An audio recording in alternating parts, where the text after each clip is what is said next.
बच्चों, आज हम डिस्कस कर रहे हैं वर्कशीट 36, जिसमें आपके ये धातु और अधातु पाठ का इसमें बहुत सारे प्रैक्टिस क्वेश्चंस आए हैं जिन्हें हम डिस्कस करेंगे एक एक करके। सबसे पहला है सेक्शन ए। ये 3 पार्ट्स में डिवाइडेड है। तो सबसे पहले सेक्शन ए में आपके वस्तुनिष्ठ प्रश्न हैं, यानी एमसीक्यूज़ हैं। एक तत्व ऑक्सीजन के साथ अभिक्रिया करके उच्च गलनांक वाला यौगिक बनाता है। यह यौगिक जल में विलय है। यह तत्व है।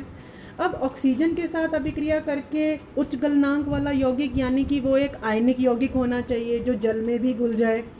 तो ऐसा या तो कैल्शियम कर सकता है या आयरन कर सकता है, क्योंकि ये दोनों ही धातुएं हैं।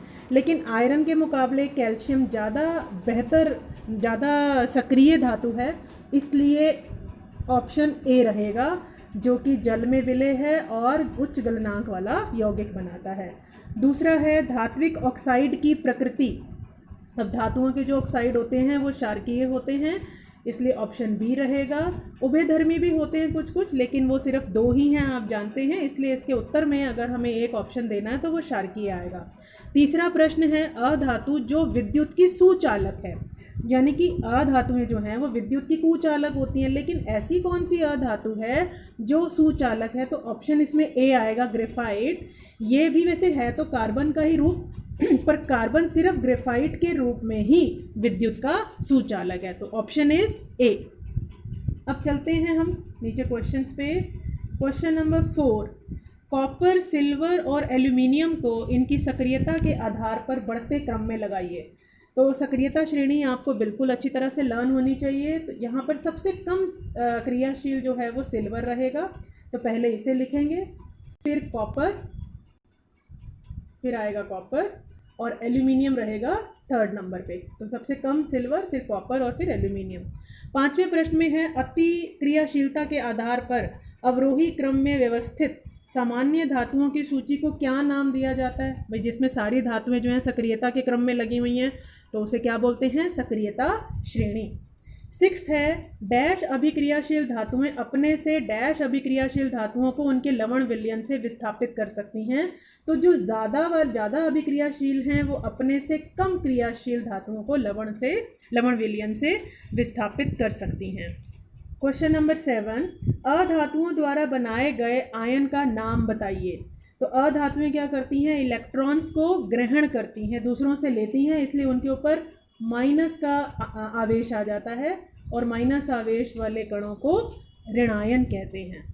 कुछ धातुएं जल के साथ बिल्कुल भी अभिक्रिया नहीं करती, ऐसी किसी एक धातु का नाम बताइए। तो बेटा सोना, चांदी, आप इनके हम देखते हैं कि गहने बनते हैं, हम इन्हें पहनते हैं, पानी भी इन पर पड़ता रहता है, लेकिन कभी उनकी चमक नहीं जाती। तो इसमें आप सोना और चांदी दोनों में से किसी का भी नाम दे सकते हैं। ये जल के साथ बिल्कुल अभिक्रिया नहीं करते, सक्रियता श्रेणी में ये काफ़ी नीचे हैं। क्वेश्चन नंबर 9, पृथ्वी की सतह पर प्रचुर मात्रा में पाई जाने वाली धातु, सबसे ज़्यादा जो धातु पाई जाती है वो है एल्यूमिनियम। Answer is B. किसी तत्व का इलेक्ट्रॉनिक विन्यास अगर 2, 8, 6 है, तो वह इलेक्ट्रॉनों का त्याग करेगा या ग्रहण करेगा? देखिए बेटा 2, 8, 6, इसका जो आखिरी कोश है उसमें 6 इलेक्ट्रॉन है।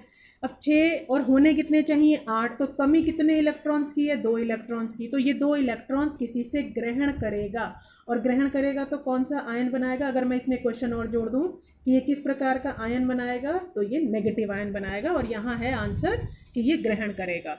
अब चलते हैं सेक्शन बी की तरफ।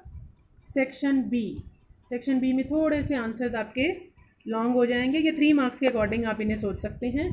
निम्नलिखित अभिक्रियाओं के समीकरणों को पूरा कीजिए। देखिए सबसे पहले जैसे Fe है, Fe यानी आयरन जब पानी के साथ अभिक्रिया करता है, वैसे तो ठंडे गर्म किसी के साथ भी अभिक्रिया नहीं करता, बिल्कुल भाप, इसे भी खुद गर्म बहुत करना पड़ता है, और भाप के अंदर ही ये अभिक्रिया शुरू करता है, और तब भी ये अपना हाइड्रोक्साइड नहीं बनाता, ये सिर्फ अपना ऑक्साइड बनाता है, और उसके साथ साथ में हाइड्रोजन गैस निकलती है। लेकिन कैल्शियम और नीचे आपके पोटेशियम देख रहे हैं, तो ये अपने अपने हाइड्रोक्साइड बनाते हैं। ये कैल्शियम का हाइड्रोक्साइड बनेगा और साथ में हाइड्रोजन गैस निकलेगी। इसी तरह से पोटेशियम का जो है वो KOH बनेगा और साथ में हाइड्रोजन गैस निकलेगी। तो दोनों अपने हाइड्रोक्साइड बनाएंगे, सिर्फ आयरन जो है वो अपना ऑक्साइड बनाएगा। क्वेश्चन नंबर 2, धातुएं जब धातुओं की अभिक्रिया खनिज ऊर्जा के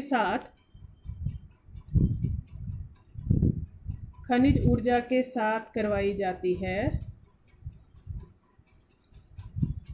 जब धातुओं की अभिक्रिया खनिज अम्लों के साथ करवाई जाती है तो हाइड्रोजन गैस निकलती है। लेकिन जब धातुओं की अभिक्रिया मैंगनीज और मैग्नीशियम को छोड़ के तनु नाइट्रिक एसिड के साथ कराई जाती है तो हाइड्रोजन गैस नहीं निकलती, क्योंकि ये जो तनु नाइट्रिक एसिड है, नाइट्रिक अम्ल है, ये हाइड्रोजन को ना ऑक्सीडाइज कर देता है और जल में बदल देता है, इसलिए हाइड्रोजन गैस नहीं निकलती।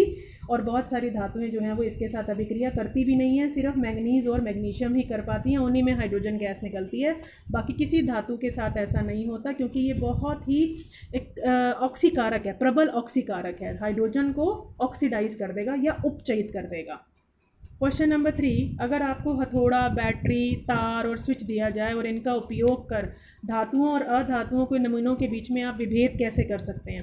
पहले तो ये बताना है कि हम इनमें विभेद करेंगे कैसे। देखिए, अगर आपके पास हथौड़ा है तो आप एक नमूने पर चोट कीजिए उस हथौड़े से, अगर वह पतली चादर में बदल गया तो यानी वह नमूना धातु है, और अगर छोटे टुकड़ों में टूट गया तो अधातु है। उसी प्रकार बैटरी, बल्ब, तार और स्विच, इनके साथ अगर आप नमूने को जोड़ेंगे, परिपथ पूरा करेंगे, स्विच ऑन करेंगे, तो अगर बल्ब जल गया तो इसका मतलब वह धातु है, क्योंकि धातुएं जो हैं वो इसकी बिजली की, विद्युत की सुचालक होती हैं। और अगर बल्ब नहीं जलता तो इसका मतलब अधातु है। बी पार्ट में है कि धातुओं और अधातुओं में विभेदन के लिए इन परीक्षणों का आकलन कीजिए। अब ये परीक्षण हमने क्यों किए? क्योंकि धातुओं और अधातुओं के भौतिक गुणधर्मों में विभेद होता है। धातुएं जो हैं वो आघातवर्धे होती हैं और अधातुएं आघातवर्धे नहीं होती, वे टूट जाती हैं चोट करने पर छोटे छोटे टुकड़ों में। और दूसरी बात कि धातुएं जो हैं ये विद्युत की सुचालक हैं और अधातुएं कुचालक हैं। अगला प्रश्न है, उभयधर्मी ऑक्साइड क्या होते हैं और इनके उदाहरण दीजिए। इनके बारे में हमने बात की थी। उभयधर्मी वो होते हैं जो अम्ल और क्षारक दोनों के तरह व्यवहार करते हैं। आप उन्हें किसी अम्ल के साथ जोड़िए उन ऑक्साइड को। ऐसे धातुओं के ऑक्साइड ही उभयधर्मी होते हैं। एल्यूमिनियम ऑक्साइड है इसका एक उदाहरण, और एक उदाहरण है आपका जिंक ऑक्साइड। ये दोनों, चाहे इन्हें आप किसी अम्ल के साथ इनकी अभिक्रिया कराओ, जैसे HCl के साथ करा दी तो भी लवण बनेगा, या किसी बेस के साथ, क्षारक के साथ करवा दी, NaOH ले लिया तो भी इनका लवण बनेगा। तो दोनों के साथ लवण बनाते हैं, उन्हें उभयधर्मी कहते हैं। प्रश्न 5, गर्म जल का टैंक बनाने के लिए तांबे का उपयोग होता है परंतु इस्पात का नहीं, क्योंकि बेटा तांबा जो है ये ताप का ज़्यादा अच्छा चालक है, one of the best conductor है ये हीट का, तो ताप का सुचालक है। और इस्पात में होता है बेटा मुख्य रूप से आयरन के मुकाबले ताप ज़्यादा अच्छा सुचालक है। आभूषण बनाने में सोने और चांदी का उपयोग किया जाता है, क्योंकि सोने और चांदी में चमक होती है। इन्हें पीट कर, चोट करके पतली चादर में बदला जा सकता है, आघातवर्धे होते हैं, और ये तन्ने भी होते हैं, पतली चादरों में बदला जा सकता है। क्रियाशील कम है, तो पानी और हवा के साथ इनकी कोई अभिक्रिया नहीं होती, इनकी चमक बरकरार रहती है। सोडियम, पोटेशियम और लिथियम को तेल के अंदर स्टोर करके रखा जाता है, संग्रहित करके, क्योंकि बहुत क्रियाशील हैं। ये हवा में खुला छोड़ने पर आग पकड़ लेते हैं, और पानी में भी अगर आप इन्हें रखेंगे तो बहुत तेज़ी से अभिक्रिया करते हैं, जो हमारे लिए नुकसानदायक हो सकती है। क्वेश्चन नंबर 6, हाँ ये क्वेश्चन बहुत समझने लायक है, और ये इस तरह के क्वेश्चन पेपर में काफ़ी आते हैं। ये अंडरस्टैंडिंग पर बेस्ड है कि जिंक, मैग्नीशियम और कॉपर के धात्विक ऑक्साइड आपको दिए हुए हैं यहाँ पर 1, 2, 3, और इन्हें निम्न धातुओं के साथ गर्म किया गया, यानी इनकी अभिक्रिया कराने की कोशिश की गई। तो किस स्थिति में विस्थापन अभिक्रिया घटित होगी? अब जिंक ऑक्साइड में अगर आप जिंक डालेंगे तो क्या विस्थापन, क्या जिंक को हिला पाएगा, हटा पाएगा? नहीं। मैग्नीशियम डालेंगे तो मैग्नीशियम जो है ये जिंक को धक्का मार देगा, ये हटा देगा, विस्थापन हो जाएगा। कॉपर और जिंक, अगर हम इनकी आपस में क्रियाशीलता की तुलना करें तो कॉपर कम क्रियाशील है, ये जिंक को विस्थापित नहीं कर पाएगा। अब मैं दूसरा मैग्नीशियम ऑक्साइड है, इसमें जिंक डाला तो जिंक तो इससे कम क्रियाशील है, विस्थापित नहीं कर पाएगा। मैग्नीशियम ऑक्साइड में मैग्नीशियम डाला तो भी कुछ नहीं होगा, और कॉपर तो और भी कम अभिक्रियाशील है, तो ये भी विस्थापित नहीं कर पाएगा। अब कॉपर ऑक्साइड है तीसरे नंबर पर, इसमें जिंक डाला तो विस्थापन हो जाएगा, क्योंकि जिंक ज़्यादा क्रियाशील है, और मैग्नीशियम डालेंगे तो ये तो और भी ज़्यादा क्रियाशील है, ये भी विस्थापित कर देगा। कॉपर ऑक्साइड में कॉपर डालेंगे तो विस्थापन नहीं होगा, क्योंकि सेम ही है, दोनों बराबर हैं। अब चलेंगे क्वेश्चन नंबर 7 पर। किसी एक धातु का उदाहरण दीजिए जिसकी आघात वर्ध्यता सबसे अधिक होती है। सबसे ज़्यादा आघात वर्ध्य बेटा सोना है, गोल्ड है। और दूसरा है किसकी ऊष्मा की सुचालकता सबसे अधिक है, तो इसमें आपका सिल्वर आएगा। ये ऊष्मा की ज़्यादा अच्छी सुचालक है और जो उन्मुक्त अवस्था में नहीं पाई जाती। उन्मुक्त मतलब कि फ्री नहीं पाई जाती हैं, अकेली नहीं होती हैं। तो अकेले कौन होती हैं? जो क्रियाशील नहीं होती हैं, सोना, चांदी, प्लेटिनम। लेकिन बाकी आप कोई भी उदाहरण दे सकते हैं इसमें। सोडियम का दे सकते हैं, आयरन का दे सकते हैं, एल्यूमिनियम दे देंगे। ये सब किसी न किसी के साथ जुड़े हुए रूप में ही मिलते हैं। 8वां प्रश्न है, एल्यूमिनियम में ऐसा कौन सा गुण है जिसके कारण ये उद्योग जगत में इसकी काफ़ी मांग है? बेटा एल्यूमिनियम जो है ये तन्य रूप से काफ़ी प्रबल है, काफ़ी स्ट्रॉन्ग है, इसकी स्ट्रेंथ बहुत ज़्यादा है। दूसरी बात, जब ये संक्षारण इसका होता है, अगर इसके ऊपर ऑक्सीजन के साथ जुड़ के ऑक्साइड की परत जम जाती है तो ये अपने से नीचे वाली परत को नुकसान नहीं पहुंचने देता और कमज़ोर नहीं पड़ता। और तीसरा गुण है कि ये आघातवर्धक है, पतली चादरों में बदला जा सकता है और तन्य है, यानी कि पतली तारों में भी बदला जा सकता है। आपने बिजली की तारें भी इसकी देखी होंगी। और ये विद्युत का भी सुचालक है। तो ये सभी गुण इसे उद्योग जगत में काफ़ी इसकी मांग बनाते हैं। क्वेश्चन 9, कोई धातु X इसकी अभिक्रिया ठंडे जल से कराई जाती है, ठंडे जल से, और ये क्षारकीय लवण देता है। मतलब पानी से आपने इसको, ठंडे पानी से इसकी अभिक्रिया कराई और एक लवण भी बन गया और उसका सूत्र है XOH, यानी उसी धातु का हाइड्रोक्साइड। ये OH मतलब हाइड्रोक्साइड। और Z गैस जो है ये निकलती है। तो आपको ये बताना है कि XYZ क्या है। X कोई भी बेटा एक ऐसी धातु है जो ठंडे जल से, यानी काफ़ी क्रियाशील है। तो ये, और दूसरी बात ये हिंट और दिया हुआ है कि आसानी से आग पकड़ लेता है। तो आसानी से आग पकड़ने वाले या तो सोडियम है या पोटेशियम है, मुख्य रूप से ये, या लिथियम भी ले सकते हैं।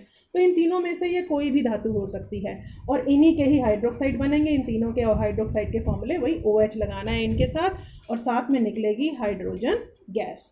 तो Z क्या हो गई? Z हो गई हाइड्रोक्साइड गैस, Y हो गया ये NaOH, और X जो है वो NaK या Li, लिथियम कोई भी ले सकते हैं।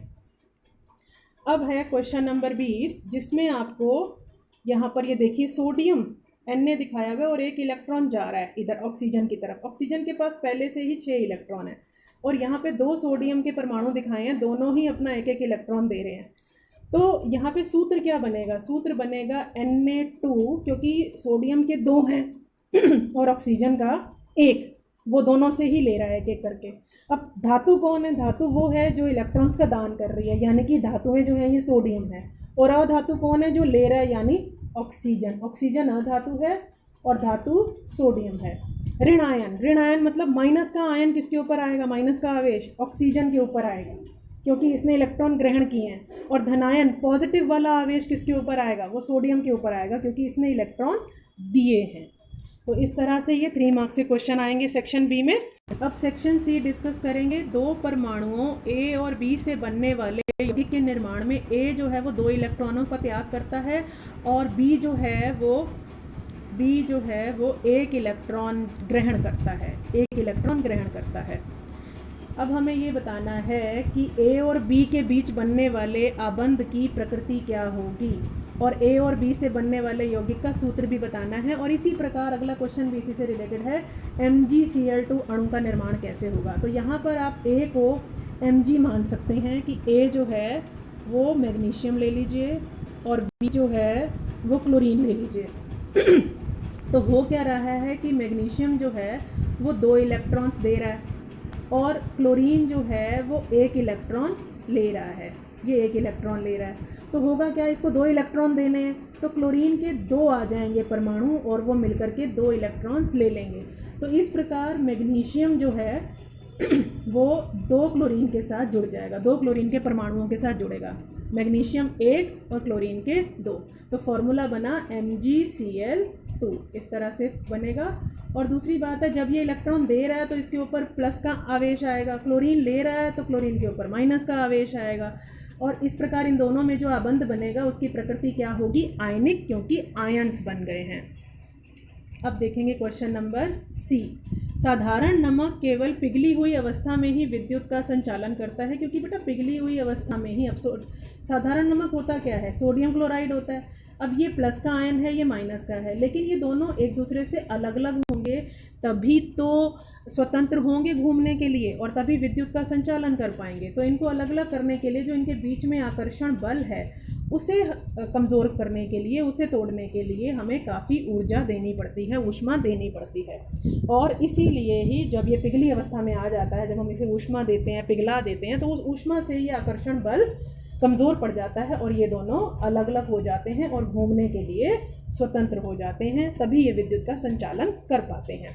और बेटा ये डी पार्ट का रीज़न भी यही है कि NaCl का यानी सोडियम क्लोराइड का गलनांक क्यों उच्च होता है, क्योंकि वही कि यहाँ इन दोनों के बीच में दोनों विपरीत आवेश वाले परमाणु हैं, दोनों के बीच में आकर्षण बल काफ़ी अधिक है। उस आकर्षण बल को तोड़ने के लिए ही, जब तक वो आकर्षण बल नहीं टूटेगा, ये गलनांक यानी कि ठोस से द्रव कैसे बनेंगे, ठोस से द्रव कैसे बनेंगे, ठोस से द्रव बनाने के लिए ही हमें इनको काफ़ी मात्रा में ऊष्मा देनी पड़ती है। अब लास्ट निम्नलिखित गुणों के आधार पर क्वेश्चन नंबर 2 है, निम्नलिखित गुणों के आधार पर धातु और अधातुओं में अंतर बताना है आपको। तन्यता, आघातवर्ध्यता, घनत्व, रूप और विद्युत चालकता।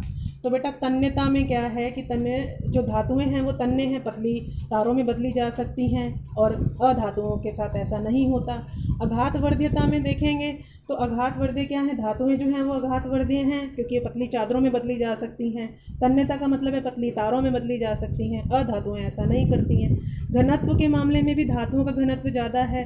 रूप की अगर बात करें तो धातुएं चमकदार होती हैं जबकि वो डल अपीयरेंस वाली होती हैं अधातुएं जो हैं। और विद्युत चालकता में धातुएं अच्छी सुचालक हैं विद्युत की और जो अधातुएं हैं वो कुचालक हैं। Now the last question, aqua regia क्या है और धातुओं की अन्य लवण विलयनों के साथ अभिक्रिया पर संक्षिप्त टिप्पणी लिखिए। तो बेटा एक्वा रेगिया जो है, एक्वा रेगिया ये आपका हाइड्रोक्लोरिक अम्ल कौन सा वाला, कंसंट्रेटेड संतृप्त वाला, और इसको हम 3 हिस्से ले लेंगे, साथ में हम लेंगे संतृप्त नाइट्रिक अम्ल उसका 1 हिस्सा, यानी 3:1 में इन दोनों अम्लों के मिश्रण को ही एक्वा रेगिया कहते हैं। ये एक ऐसा विलयन है जिसमें सोना, प्लैटिनम, ये ऐसी जो धातुएं हैं ये भी घोली जा सकती हैं। ऐसा कोई और विलयन नहीं है जिनमें ये घोला जा सके सोने और प्लैटिनम को। तो एक्वा रेगिया इन दोनों अम्लों का 3:1 में मिश्रण है। और इसके बाद जो लास्ट पार्ट है कि धातुओं की अन्य लवण विलयनों के साथ अभिक्रिया पर संक्षिप्त टिप्पणी लिखिए। तो इसके लिए क्या होता है बेटा कि अगर आपके पास मान लीजिए एक धातु है और आपके पास B का विलयन है, B का कोई लवण विलयन है, तो A जो है ये B को तभी हटा पाएगा जब ये A ज़्यादा उससे प्रबल शक्तिशाली होगा, उससे ज़्यादा क्रियाशील होगा। अगर ये कम शक्तिशाली है, कम अभिक्रियाशील है, तो ये B को नहीं हटा पाएगा और कोई अभिक्रिया नहीं होगी। अगर ज़्यादा है तो ये B को हटा करके खुद इसका A का विलयन बन जाएगा और B अलग हो जाएगा। तो ये डिपेंड करता है, निर्भर करता है कि A और B की आपस में सक्रियता किस प्रकार की है, उनकी सक्रियता की तुलना करनी पड़ेगी। और दूसरी बात ये कि मैंने बेटा इसके जो सारे सॉल्यूशंस हैं इस प्रैक्टिस क्वेश्चंस के, वो आपके जो डिस्क्रिप्शन बॉक्स में एक लिंक भेजा है PDF का, उसमें आप इनके अगर आपको हेल्प की ज़रूरत पड़ती है कि उत्तर देखना है कैसे लिखना है तो आप वहाँ से हेल्प ले सकते हैं। मैं वो भी इसके डिस्क्रिप्शन में उस PDF का लिंक शेयर कर दूँगी।